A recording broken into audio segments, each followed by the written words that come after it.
the question of tolerance and the question of the right to offend somebody if he is or she is in the public domain, that is very important. I mean, that is enshrined in Western values. Now, when it comes to touching religious symbols like the Prophet Muhammad or other religious issues very dear to Muslims, there was this argument that this is a Rubicon. You cannot cross it if you want goodwill and you want cohesion, whether in Europe or outside Europe. In the Middle East and in the third world countries, most of the news outlets are either supported by or totally owned by the governments. And to that extent, this is a good network for them in order to drive the news, to control it. Don't forget, most of the executive and most of the editor-in-chiefs of these newspapers are politically appointed, whether it's in Saudi Arabia or Egypt or Syria. That is an insurance in order to make sure that what is important to the country, what is important as a national interest, will be carrying the day. And so do you think that's a positive thing? Is it a necessary thing even? It is not necessary and it's not positive, but that is a reflection of reality. And it's only a question of time before media diversify itself and becomes market-driven as opposed agenda-driven.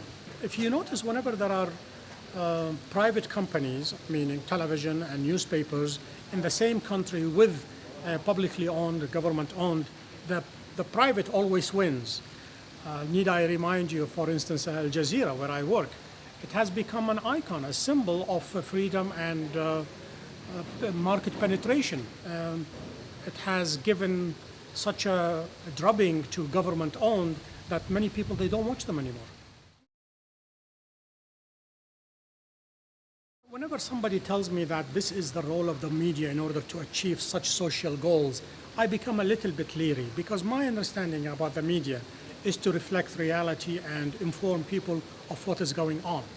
For instance, if we take about the sectarian tension, as it happens, for instance, in several countries in the Middle East, primarily Iraq and Lebanon, is it the role of the media in order to tell the Shiites and the Sunnis, you have to love each other and you have to do this, or you leave it to other organizations, primarily the government, the laws, the parliament, the institutions, and the clerics? But also, one has to emphasize that the role of the media is to stay away from these divisive issues.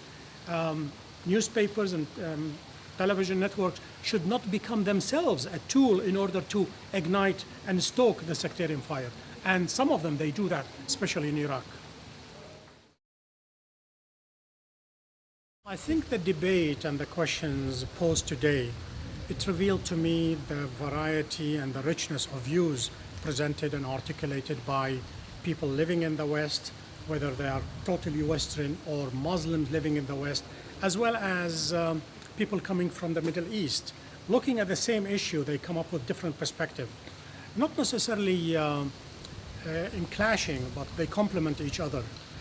To a certain extent, the debate about the Danish cartoon, as well as the Salman Rushdie book, it showed that how two different people look at the same issue and they come up with different ideas. We saw some heated debate. I thought it was very good and very enriching, as well as it showed the differences in the emphasis.